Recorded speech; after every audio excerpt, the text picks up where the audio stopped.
Josh, what is your funniest dad story? Because we all have that dad story, right? Where it's just like you did something stupid and it made everybody laugh, or your kids did something, you're like, what is your favorite dad story? Yeah, yeah, Brent. I don't know if it's funny or tragic, but we went to IKEA with our 1 year old, me and my bride, and about halfway through their corn maze of a store, I realized that I had forgotten diapers. Which fun fact about IKEA, they don't sell diapers. We didn't have diapers, and we only found out we didn't have diapers because we situation emergent, like things are happening, which led to us scampering out of their store in shame.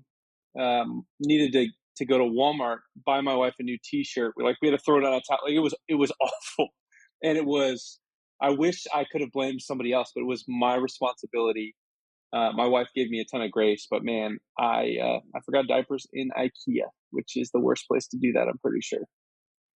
Oh, IKEA is complex because like they build that thing into a maze and you funnel through the whole stupid store, The exits don't mean exit. It means like new room. Like you're leaving one room to another room. That's all it means.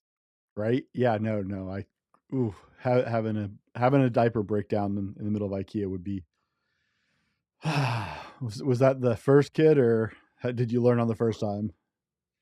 That was the first kid. I have forgotten diapers since then because I am a broken man and I learned the hard way. But I haven't forgot in an IKEA, which I think was the bigger stumbling point for me.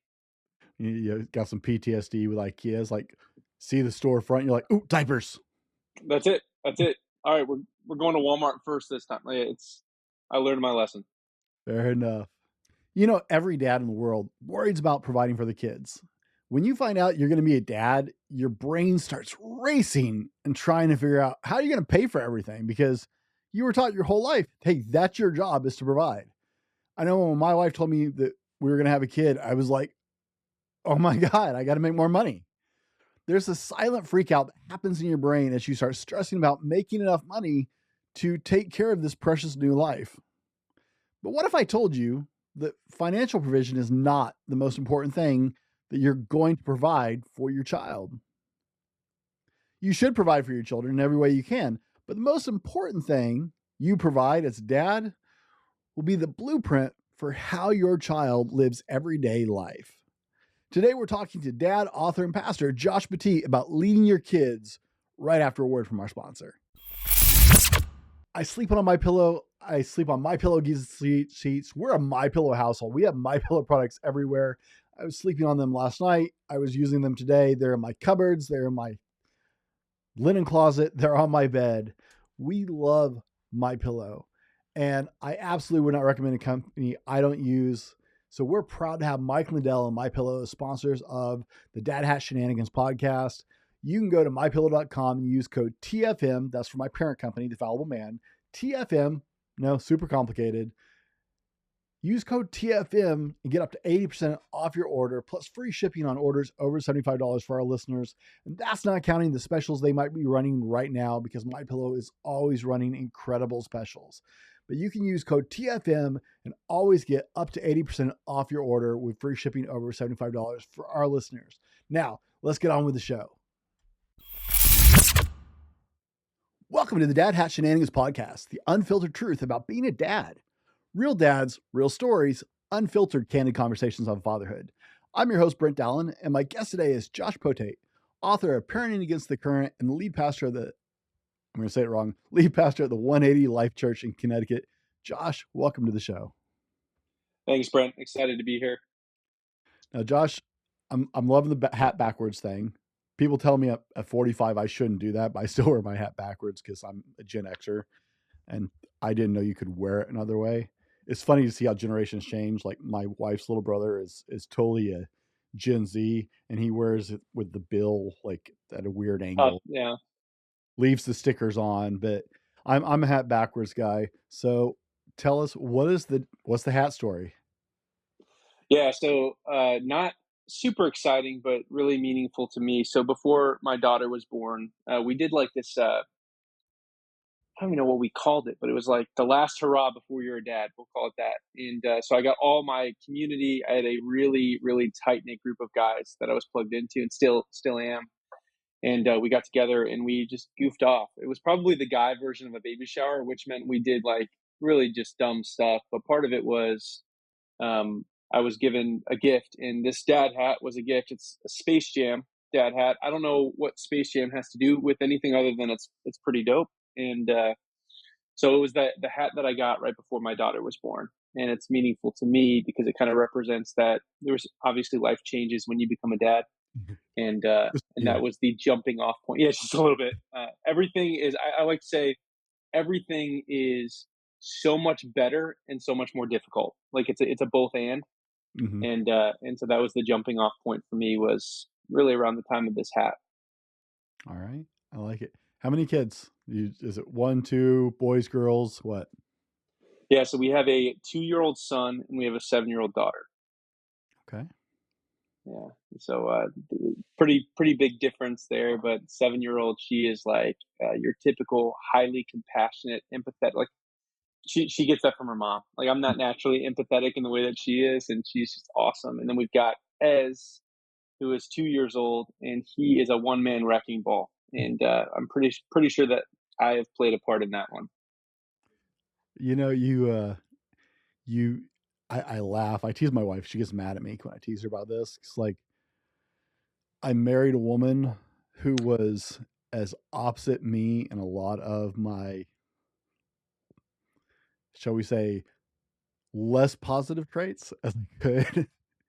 I found a woman who would balance me out, like very, very opposite in the way we were personality wise, the way we grew up, and the stupid things we did as kids to try and balance the me. Because it's like Yeah, one day that kid will be a split. It's like, let's tame it down a little bit, right? But it's funny how you see that in your kids, right? Your kids have that personality from both parents, and it's entertaining to watch as they grow and start to come into their own personalities, and you see how that mix starts to pan out. yeah, and they're a mirror too, right? So like, it's fun to see my wife in my kids, and I would say more often than not, it's painful to see me in my kids. But man, it's a fun growing point and a chance for me to actually see kind of what my leadership looks like and really some of my tendencies they're magnified in our kids. And so getting to see that, especially in my son when he's trying to climb Mount Everest, that is our couch, and we're like, buddy, you can't do this. You're two, and you shouldn't be parachuting off the backside. Well, that's my fault. I'm in on that. That's what couches are for. That's you know what? That's the perspective shift I needed. Like, thank you for that. Like, You know, I learned early on. It's like couches go against walls. In that's the wisdom. Yeah. I've watched too many of my nieces. I have 7 nieces, and the oldest is like 30 now. So I've got a wide range between my siblings and my wife's siblings, and so we learned with their kids watching their kids like jump off the back of couches. After my kids were born, our couches were always against a wall, largely due to watching my nieces. That's wisdom, but I'm the guy for getting diapers at an IKEA. So I mean, how often am I employing that wisdom that I should? You know? Well, it's those things. The great thing is there's a lot of grace because kids bounce pretty well. Yeah, my son he has a fro. Like he has a big fro, and we joke that's God given padding because of the risks that he takes. I like it. I like it. Have you had that emergency phone call? Get home. Your kid did this, and there's blood everywhere. And have you had that call? Buddy, I have nothing crazy, which Hmm. is nice. Like we know like ER is in the budget for this kid especially, but usually it's just something small like it's a bloody nose, and he gets those sometimes. It's just part of being a kid. I got this panicked call from my wife like 30 minutes before I was supposed to get off work one day when I was working in the corporate world. And like my wife is almost hysteric. She's like, "There's so much blood. She fell on," and my youngest daughter was running around with a plastic screwdriver from their little building set and tripped Yeah, jammed it right into Oh, the socket, and it hit just on the right side of the orbital bone, so it slid up instead of down into her eye, but it punched a nice hole right there in her, eyebrow, oh man. and so she's screaming and, like, the face bleeds pretty well. Oh yeah. My boss, I'm standing next to his desk, and he's like, "Just go. I don't even wanna hear the rest of it. Just go. I'll shut everything down. Go." Yeah. So that was That's terrifying, man. That's no joke. I was that kid who had been in the emergency room a dozen times by the time I was 12, so, Mm. for me, it was like, "Oh, that took longer than I expected," but, so it happens, right? Your kids are you. Mhm. Yep, just waiting, just waiting. What's the next thing? The next thing. What's the best part about being a dad? Man, I think it ties into a lot of what I already said, like kids being mirrors for me. Um, I think there's hard to that where it's a growing, stretching for me. I just constantly see them helping me grow. Not even trying to, right? They're just goofing off and being goofballs. But when I see that reflection in the mirror of like, oh man, this is a spot that I'm missing it. But I would say the other piece, and this kind of just comes from my faith background, is I'm constantly being reminded of who God is and seeing His fingerprints through my kids, which is just so encouraging to me. Even when they ask like just really kind, caring questions. Like the other day, silly example, but so our son was recent. I'm going to just kind of gloss through this, but my son was recently diagnosed with a pretty rough disease at 18 months old, and so he's had 4 surgeries since then. It's been about 6 months, and so I was talking through that with my daughter, and she was like, "Well, when he gets the medicine to make him fall asleep, can he wake up?" And I was like, "No, baby, like that's to make sure that he's not in pain. It's a good thing that he stays asleep." And she's like, "But what if he has a nightmare and can't wake up?" Like that's the kind of gentle, tender heart that I get to see in my 7-year-old daughter.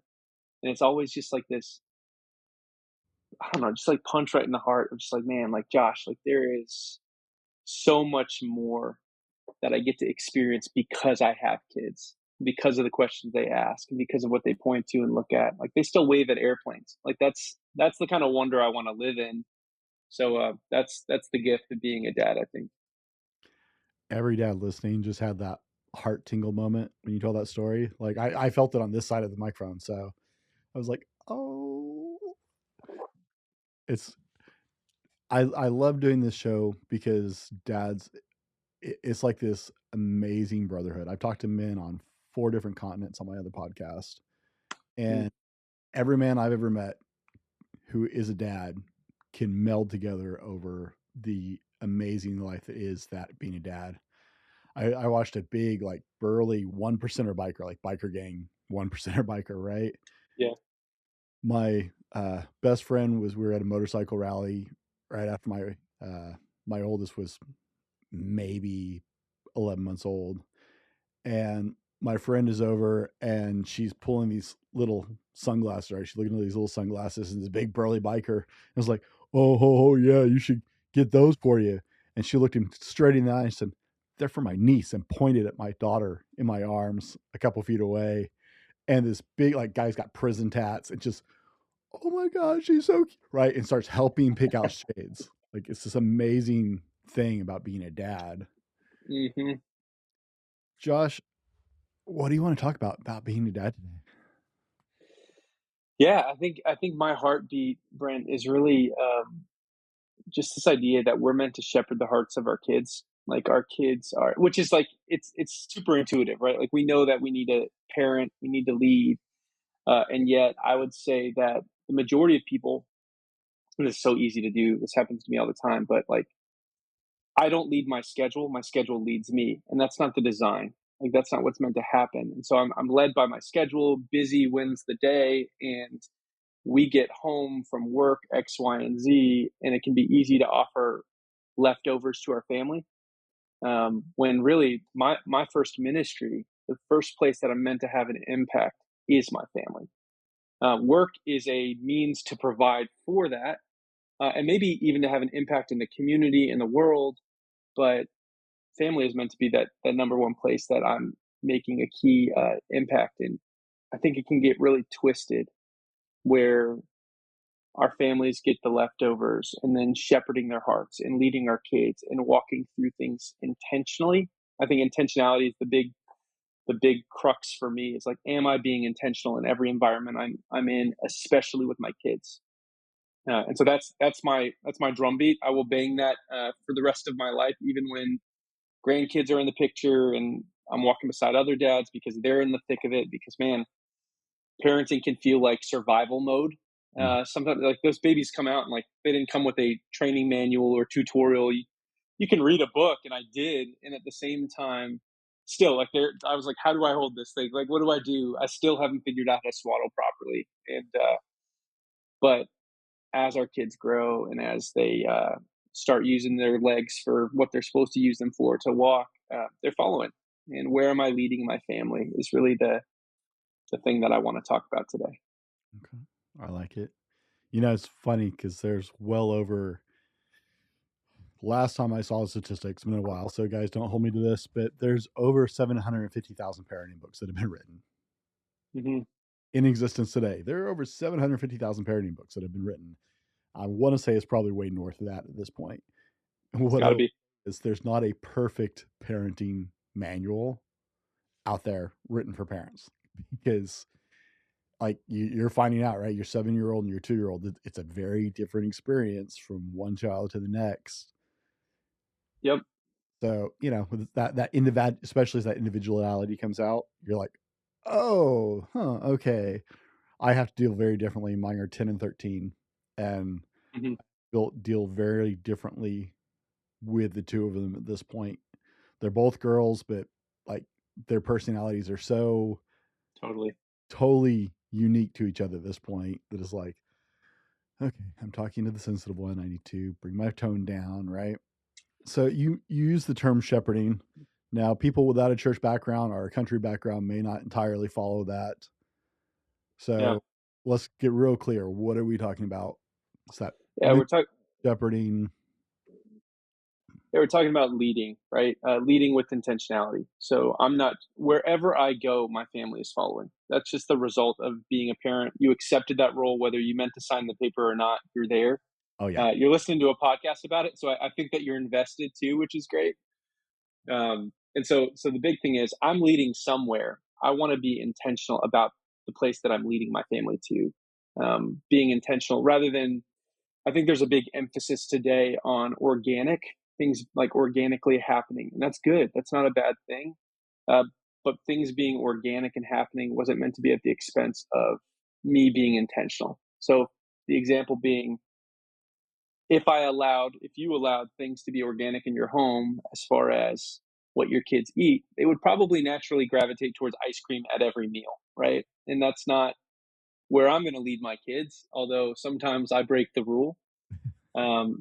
And so that's the thing for every aspect of our lives. Where are we leading our kids to? And so quickly, like conflict being the example, when conflict rises up, you got siblings, conflict's going to happen, right? If it's a sibling group, multiple kids, and even without, it's going to happen. When conflict arises, is it a, man, we got to deal with this, this is a problem, like we need to shut this down, this is an obstacle to me? You probably wouldn't say it that way, but it can feel, I can feel that sometimes in my chest. Or is it, man, what an opportunity this is for me to teach my kids what conflict resolution looks like. And like, how are we going to navigate this in love and make the people a priority, deal with the issue, but deal with it without attaching it to the people, so that when they are 30 years old and 50 years old or whatever, and there's an employee or an employer that is driving them wild, which that would never happen. That'd be crazy. But if it did, like, how are they going to navigate it? Are they going to gossip? Are they going to like tear people down? Are they going to be passive aggressive, or are they going to handle it in a really beautiful? I would call it God honoring way. And so that would be just one example. I think one of the biggest struggles of being a dad sometimes is trying to navigate that line, right? Because naturally you want to be protective, but at the same time you also want to be instructional and make sure your kids are learning and getting the life experiences and that you're letting them, because growth comes out of struggle, right? I mean, Oh yeah. and we can pretend it doesn't all you want, but growth comes out of struggle, right? Kids whose parents, I love the parents who like dive the minute their kid hits the ground. They're like, "Ah!" I'm like, stop it. Just stop it. Right. Because you freak out, the kid's going to freak out. Right. Yep. The first time you get a parent who's used to doing that, and you're like, "No, just, they see your kid hit the ground. They're like, aren't you going to, just wait. And the kid looks over at you and you're like, you okay? And like, and they kind of crawl back up to their feet, like Good to go. 2 or 3 year old, like hit the ground. I'm like, whoo, trying to break it, aren't you? You know, you didn't freak out that right, but finding that line as a dad, because you want to, Hard. but you also want them to learn, and so that figuring out where that line is and how to lead them through that, because they are reading every reaction you have to every situation. Yeah. Well, and I think that is a really important point because like boundaries have this, I think in parenting, it's actually a more positive perspective, but a lot of areas in our life, we're like boundaries, man, that sounds like a rule. That's awful. We hate rules. Let's go against it. But freedom is found within safe boundaries, especially with our kids. And so navigating that tension that you were just walking through of, man, I want them to take risks. I do not want my kids growing up afraid to look the world in the eyes. Like I want them to be able to tackle what's in front of them and take risks and fail gloriously. Like I want them to feel that freedom. But also I want to minimize those ER visits that my son is surely going to lead me to, right? And so it is a balance. And I think what you kind of pointed to was really good, though, Brent. And like we'll see if they need me. Like it's not a, man, they fell, so I have to rush over. It's they fell. Now I'm paying attention. You got my attention. I'm guarding my reactions a little bit, but I'm paying attention. Because if you need me, I'm the dad who's going to scoop you up in my arms and get you what you need. And at the same time, I want you to know that you're strong, you're brave, and that stumbling is a part of life. Like that stretching process that you pointed to is where stretching never feels good. As someone who does not do yoga ever, like I've heard rumors, stretching doesn't feel good, but like it's good. Like it's good for you, which I think is really important for our kids. I heard, I don't know where I heard this, so I didn't make this up. Is what everyone needs to know, but it was in a book I was reading on parenting. It was just kind of talking through how, like a caterpillar, when it goes into a cocoon, maybe you've heard this. When it's starting to break out of the cocoon and it's not a caterpillar anymore, sometimes people will run over and be like, "Hey, you know what? I'm going to help it out, like get out of here. This seems like really hard to get out." And so they help the new butterfly out of the cocoon. And what happens is now that butterfly's wings are not strong enough for it to be able to fly. Mhm. And so this now butterfly is caterpillaring around the world because it wasn't given the opportunity to struggle in the way that it needed. Now, I don't even know if that's scientifically correct. I haven't fact checked that at all, but that's the reality. It's like letting it's one of the things that I point to pretty often in the book that I wrote, parents need to stop fighting for their kids. And it's not a, you don't care about your kids. It's some battles they need to fight, some failures they need to experience. And our role isn't to prevent failure for our kids, it's to be a soft place for them to land. Josh, how would you, in your own experience doing this with your kids, and how would you suggest to other men, how do we model failure to our kids and coming back from that? Do you, like, I know some parents, like, they never let their kids see the struggles that are going on in Sure. their lives, and have like this almost facade. It's like, oh no, dad is Superman and perfect, right? And other parents are really into, oh no, transparency. They need to see everything, right? And I Mhm. don't know that one way, right? Extremes bother me, but how Yeah. do you model struggle, resilience, and that to your kids? Yeah. I think that's such a cool question because if I, either extreme, I think has a broken perspective. If I never show any mistake or failure on my end, my kids grow up learning that they need to be perfect, which means that they're going to be highly insecure and terrified of the world. Shame is going to own them. Versus the other extreme, I'm inviting them into things that maybe that it's just wildly inappropriate for someone who's 7 to navigate the nuances of trying to balance a checkbook and trying to figure out how are we going to make ends meet today. It's just not fair. And so middle ground, I have found that middle ground is almost always the place that we're meant to be. And so for me, there are a couple practical things that I encourage dads to do all the time. One is, well, there's two phrases that if parents could learn, dads especially, because we're bad at it. The two phrases are this. One is, I don't know. Like when your kids ask you a question, like it's okay not to know the answer. You don't need to like puff up your chest and pretend. Or I'll say that the church answer that drives me nuts is God works in mysterious ways. Sure, he does, but also there are answers to some of these questions, and we need to be knowledgeable and understand like how to navigate that, especially with our kids. And the second one, and I would say that this one's even more important, especially when our kids are younger, is will you forgive me? Like being willing to let your kids know you made a mistake and asking for their forgiveness is not like a a mutiny against your authority as a parent. It's not against your role. It's actually for it. You're modeling, yes, I'm an adult. Yes, I'm still figuring this life thing out. And you will too. And it's okay. What I want to do is be humble enough to own my mistakes, and then provide an opportunity for my kids as they're growing for them to learn that too through my leadership. So those are the two phrases that I would say. But the other thing that I think is really helpful, and this can kind of, you got to figure out what's age appropriate. But my testimony, or the non-Christian view of that, would be like my story that I was raised up in, right? Like what I walked through is one of the best tools that I have to point my kids to learn from my mistakes and to grow and mature, without having to experience the pain that I did. So for me, 13 years sober, recovered alcoholic, like that's a big part of my story. Now, alcoholism above the 7-year-old pay grade. So my daughter, like, she doesn't understand that, but she knows that if you asked her right now and she goes, "Hey, did dad make some mistakes, especially before he knew Jesus?" Yes. She would smile and she'd say yes. And you could ask her, "Does he make mistakes now?" She'd be like, "He made a mistake yesterday. He had asked my forgiveness for this, this, and this." And it's like, yes, like we need our kids to see us fail in age appropriate ways and for us to navigate that, because it's not just the failure that you're modeling, it's how you respond to failing. Like, do you hide it? Do you cover your face? Is it put on a mask and pretend like everything's fine, which church folk do all the time? Like, how are you doing? Like, highly favored and blessed. And it's like, all right, but your life is on fire right now. Like, it's okay to be like, man, I'm struggling.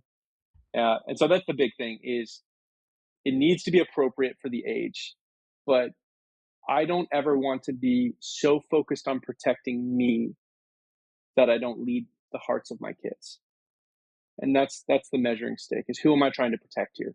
If it's them, cool, then it's not age appropriate and that's totally fine. But if I'm trying to protect me, well, that's not what a dad does. Like, a dad lays down his life, a dad protects his family, a dad intentionally leads and steps forward. And that's what I want to do. And I mess this up all the time, but the beauty of this is, as I mess up, I can own that too and continue to point to what's better.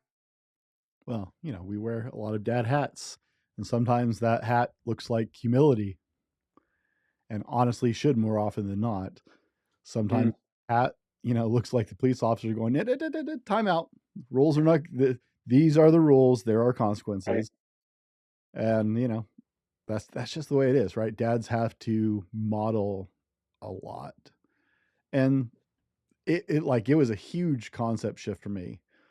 The first time I heard someone say that you should, apologize to your kids when you're wrong, when you're out. Like, the first time I heard that, I'm like, say what? Yeah.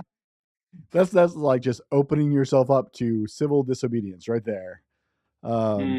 But the longer I sat with the idea, right, the first time I apologized to my daughters because I had a really long day and I was hurting, and I've broken my spine twice now. And so when my back goes, like, it goes. We're talking like Yeah. can't feel my legs, can't walk, kind of goes. and I had to apologize because I was in incredible amounts of pain and it had been a long, rough day, and I was just way too gruff with them. It had nothing to do with my children. It wasn't their fault. 9 times out of 10 when parents like at their kids, right? It's that's on us. It's not actually the kid didn't do something. We're just mentally on something else and stressed out, and it just snapped, Totally. right? And learning to apologize to my kids was like such a humbling experience, but it also opened up the world a lot. It was a really crazy thing for me. And that Yeah. you were talking about your daughter has so much. You talked about that story at the beginning. That's like I said, all the guys got the heart tingles. You know, my both my daughters are very empathetic, but my youngest particularly, like she wants to nurture. Like she wants to take care of you. She wants to sit with you and do things for you. And the grace that came back from my children in that moment was just like, man, there's something to this, right? And when I talked to my daughters about it, they're like, well, you apologize. I did this. I apologize, right? That makes sense. And it's like, oh, I stumbled into a good dad moment. Yay. That's awesome. Well, I think what's neat about that too, though, not that this is a leadership podcast or anything, but I mean, dads, you're leaders whether you like it or not. This translates into like so many other areas that I didn't even realize when I first started practicing this. Mm-hmm. Like as a lead pastor, like my staff, I apologize to them. Like I seek forgiveness from them all the time, and that's we view that as weakness, right? I'm exposed. I'm being vulnerable. I could be attacked. Okay, but it also deepens relationship and it deepens fellowship and it shows people what winning looks like, especially in our families. When I would say this even goes into our marriages, right? Like I need my daughter and I need my son to see when I mess up in front of them, especially um, that I will seek forgiveness from my wife too, and that she is a priority. I'm teaching my son how he should treat a woman, which means when I fail, if I fail in front of him, I better also model seeking forgiveness in front of him. And I'm teaching my daughter how a man should treat her, which means that I'm setting the line here of what she's going to someday say. This is appropriate for me to be treated as, and I want her to be viewed as the treasure she is, which means that I need to model that same thing with her mom. My kids were born, right? When I found out I was going to be a dad, my first thought was, oh, the bar just raised because I want to. I've told my friends for years, my goal is to set the bar so stupidly high in everything that I can that my daughters will not be able to bring home some bozo. Like they're I gonna have love it. high bar standard because dad acts this way, right? I want to set that bar so high that even if they don't find the perfect guy, the lower end of that pool is still going to be an acceptable level. Yep. And it's so important. I think it's often underestimated the impact that dads have in establishing not only that standard, but also, for your son, how you interact with a woman in a healthy way, because they're not going to get that in society. Like, No. this whole OnlyFans culture thing and social media, like I cringe on social media. I won't want my children anywhere near social media at this point. Yeah. It's a scary world, which is a part of it. I don't know that that's new. I think it's different, but it's not a new concept, Mhm. which is why I like that it's emphasized more now. Like it's more obvious when we're in the extremes because technology shows us all the extremes. Like we don't Yeah, even it's the quiet voices that you don't see. Um, and so when we see the extremes, we can actually see the weight that comes with leading our families intentionally and leading to a destination. Because ultimately, those different extremes are destinations that you don't decide for your kids. You can't control them. Eventually, they're going to do their thing. But what you can do is you can help them make the wise choice. And the equipping starts yesterday is would be the best time is yesterday, and the second best time is right now. I like it. You got a dad joke for us? Oh yeah, We're gonna lighten it up one step here. We need a good dad joke. We haven't told a dad joke I yet. know. I dive too deep too quick. I'm in. All right. So what do you get? I love this one. What do you get when you have a mama elephant who has babies with a daddy rhinoceros? What? Hell if I know. I'm gonna have to when we wrap this up. I'm gonna have to go tell my daughters that joke now because I I love that one. my oldest is 13, so I get the really big eye rolls. Mm. That just like they make me laugh harder than the joke does usually. But like I tell a dad joke, and my 13-year-old just gets that big eye roll now. But Classic. she's into it. That's what winning looks like as a She also dad, though. gave me a joke book, a dad joke book. When she found out I was gonna She do thought this, you needed help, or yeah, awesome. take it up a My level. daughter's right at the age where like the dad jokes are still cool. Mm-hmm. My son's got no idea, but like the dad jokes are still cool. She's still figuring out what a joke is or like how to tell one. And so I'm still pretty cool with it. But as soon as you hit that, I think that 10-year-old line, Mm-hmm. that's when I'm going to get a book too. Pretty sure. Yeah. I get the cringe, the dad, and I'll throw in like if I get the opportunity to just like start rolling and pun it up with the dad jokes, she's like, "Stop it! Just stop!" Like she'll leave the room. She's like, "You're killing me." Can't stop. I'm on fire. Like, Right? I'm not funny. I got to capitalize on this when it happens. You know. well, the worst is like when I do it because I preach every Sunday, and I'll do this on stage too. Like I am who I am wherever I am, and it's so literally this is awful. I shouldn't be sharing this, but who cares? We were doing an announcement this Sunday on life groups. Like one of our life groups branched, which is when one gets so big you turn into two. Mm-hmm. So I was like, man, and it was a pray and play group. So just like moms and their babies. So I was like, yeah, this life group's having a baby. In fact, maybe they're having babies. Everybody's having, and I just go on this 1 minute rant about how this life group, it was cringe. It was awful. I regret nothing. It's just who I am. I love it. Where is the best place for people to find you? Yeah. So you can find me at parentingagainstthecurrent.com.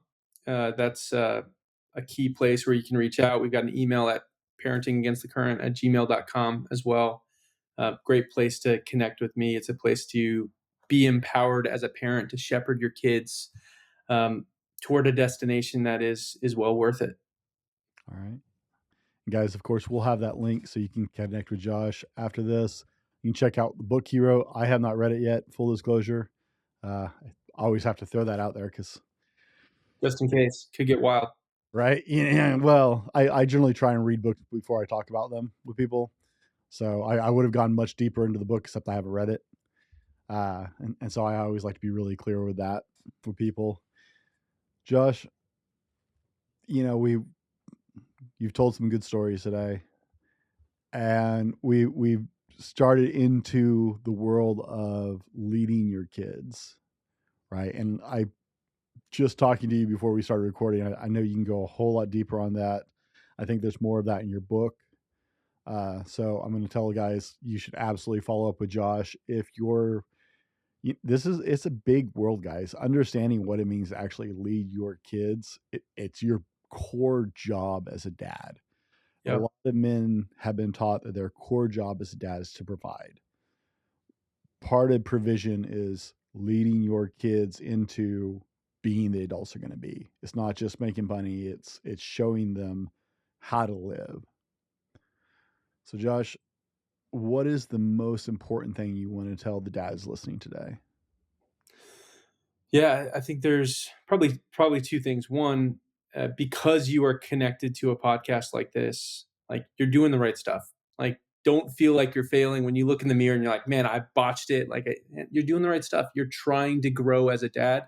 I'm not saying you're a perfect dad. You won't be. There's only one of those. But we can talk about that when you come to church with me. But like, you are taking the steps that your family needs you to do, and so that's the first thing. And the second piece would be know where you're leading your family. Like there needs to be a very clear destination. It's for me. So I'll give you our destination that we're parenting our kids towards is we want them to love God, love people, and enjoy us. Like I want when they don't have to be with us to want to be around us still. Which means that if that's the destination we're going to, those 3 points, everything we do in our house is aimed at that destination. It's a mile marker along the way, meaning when I'm worn out from work and my daughter wants to play soccer down in the basement, well, I need to make tired weight and go into those things that are going to help me grow that relationship because that's going to help her enjoy me. And I deeply enjoy her and want her around. Same thing with like every part of that destination, those 3 pieces are everything we do is filtered through that. And so I'm not saying you have to adopt our 3. I would love for you to, but at the same time, like figure out what works for your family. What's the dynamic? Where are you parenting towards? And let that be the filter that you drive everything through, because it's gonna help you make the decision on, hey, do we add this to our schedule or do we not? Everything I say yes to, I say no to something else. And so say yes to the things that lead where you want to go and no to the things that don't. Now, gents, if you're struggling with connecting with the people in your life in a meaningful way, then message me directly on Instagram. You can DM me or whatever. Go to my website, purposedrivenmen.com. There's a bubble down in the corner, and you can audio, video, or text message me from that bubble as well. And let's talk.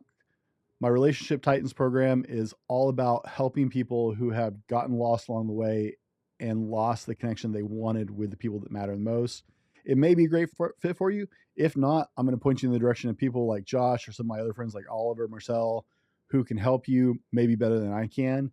I want you to have healthy relationships in your life because it is the core of what really makes his life worth it. Josh, thanks for hanging out with us today and telling your dad stories. I love, is why I do the show. I love hanging out with other dads and having such a good time. Guys, thanks for joining us on the podcast. We're a community of dads navigating life's challenges together. Until next time, laugh, learn, and live the dad life.